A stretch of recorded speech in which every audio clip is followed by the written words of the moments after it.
por todo el mundo y prediquen el Evangelio.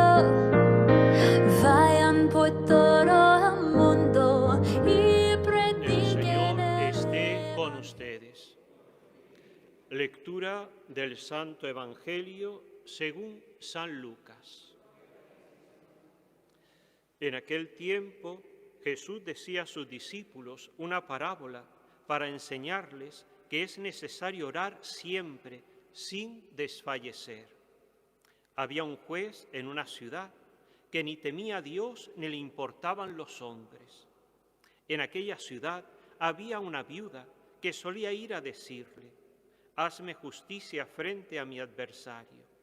Por algún tiempo se estuvo negando, pero después se dijo a sí mismo: «Aunque ni temo a Dios, ni me importan los hombres, como esta viuda me está molestando, le voy a hacer justicia, no sea que siga viniendo a cada momento a importunarme». Y el Señor añadió: «Fijaos en lo que dice el juez injusto, pues Dios no hará justicia a sus elegidos que claman ante Él día y noche, o les dará largas. Os digo que les hará justicia sin tardar. Pero cuando venga el Hijo del Hombre, ¿encontrará esta fe en la tierra?».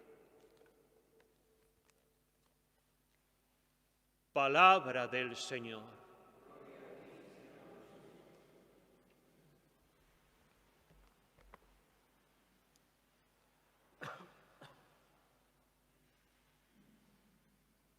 El tema central de las lecturas de este domingo es la perseverancia en la oración.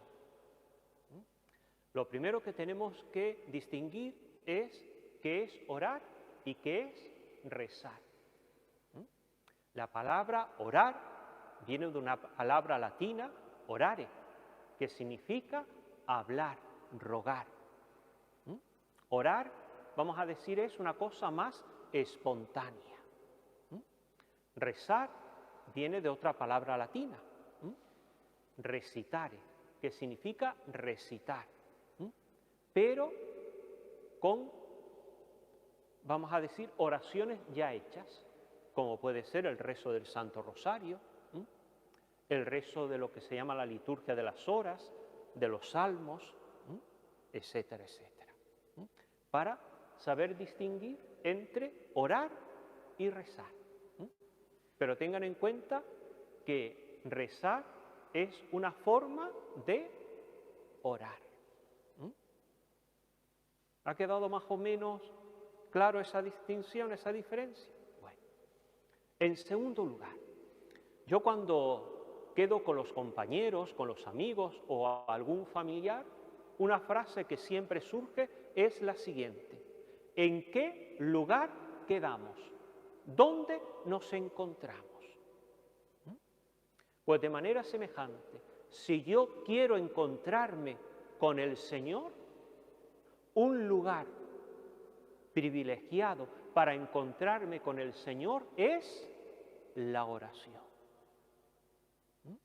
Eso lo tenemos que tener claro todos. Si queremos encontrarnos con el Señor, un lugar de encuentro, no el único, un lugar de encuentro es la oración. En tercer lugar, cuando uno ora, cuando uno reza, en el fondo es un acto de fe. Cuando uno ora, cuando uno reza, está poniendo su confianza ¿en quién? En el Señor.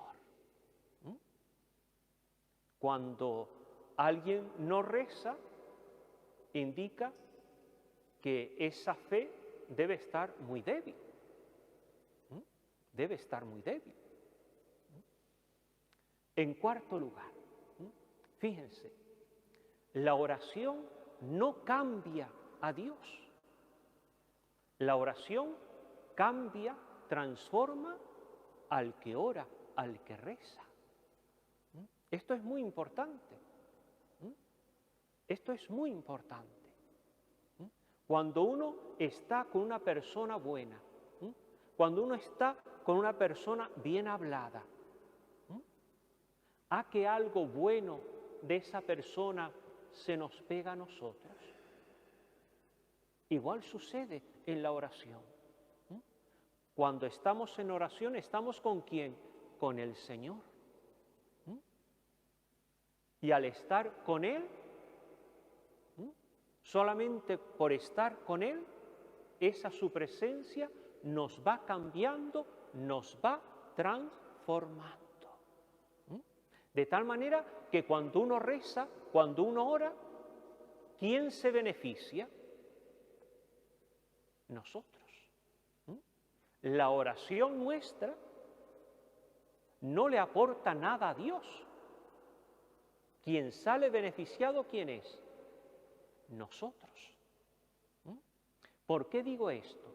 Porque muchas veces me encuentro con gente que da la sensación cuando hablan de que Dios le debe algo, de que Dios es su deudor, porque te dicen más o menos, bueno, yo siempre he ido a misa de pequeñito, yo he rezado el rosario un montón de veces, yo no sé qué, yo no sé cuánto, como diciendo, Dios me tiene que estar agradecido, Dios me debe, no sé si me explico. Y no es así. Quien se beneficia de orar, de rezar, ¿quién es? Nosotros. Repito, porque la oración nos cambia, nos transforma, nos asemeja ¿a quién? Al Señor. En último lugar, fíjense, los frutos de la oración no son inmediatos. Vivimos en una sociedad de la impaciencia, de la inmediatez. Todo lo queremos ya, ahora. ¿Estamos de acuerdo en eso? Lo queremos ya todo. Entonces muchas veces oramos, rezamos y queremos resultados ya. Y en la oración no es así. Voy a poner un ejemplo. Fíjense, hay una planta, el bambú japonés. Ustedes cogen la semilla de esa planta, del bambú japonés,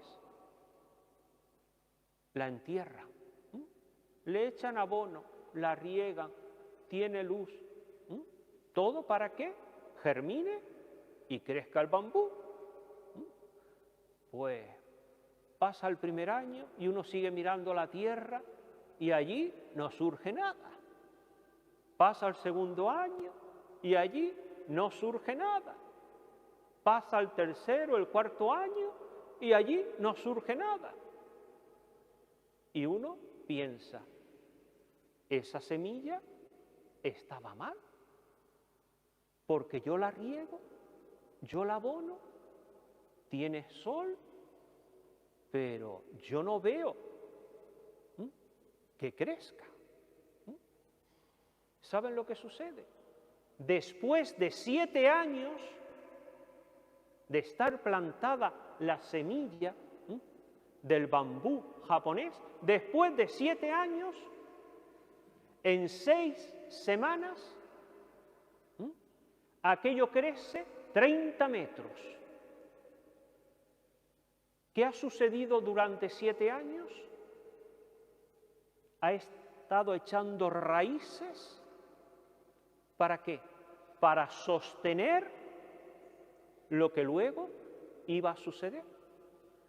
Ese crecimiento tan rápido y tan alto. Igual sucede con la oración.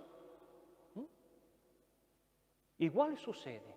Muchas veces oramos y queremos resultados ya, ahora. Y como no vemos los resultados ya y ahora, tenemos la tentación de ¿qué? De abandonar, de dejar la oración. Porque esa tentación está ahí. Tenemos esa tentación del abandono, porque no vemos inmediatamente sus frutos. No somos conscientes que en la oración sucede como con la planta del bambú japonés. Está echando raíces en nosotros. Y eso lo tenemos que tener claro. Porque, repito, está la tentación de abandonar la fe, o incluso otras veces, algunas veces la gente dice, yo he rezado, yo he orado, y como no he conseguido lo que pretendía, he perdido la fe. ¿O no han oído eso? Yo, así. ¿Por qué sucede eso? Porque no son conscientes de que todo tiene su tiempo y su proceso. Y el tiempo y el proceso de Dios muchas veces no coincide con nuestros tiempos. No coincide con nuestros tiempos. Pero la oración nunca, y subrayo nunca, deja de tener efecto. Tarde o temprano, como sucede con el bambú, tarde o temprano notaremos su fortaleza. Y para terminar y no alargarme, fíjense, está la oración personal, pero también está la oración comunitaria. Fíjense la primera lectura. Hay un conflicto bélico, Josué y Amalek.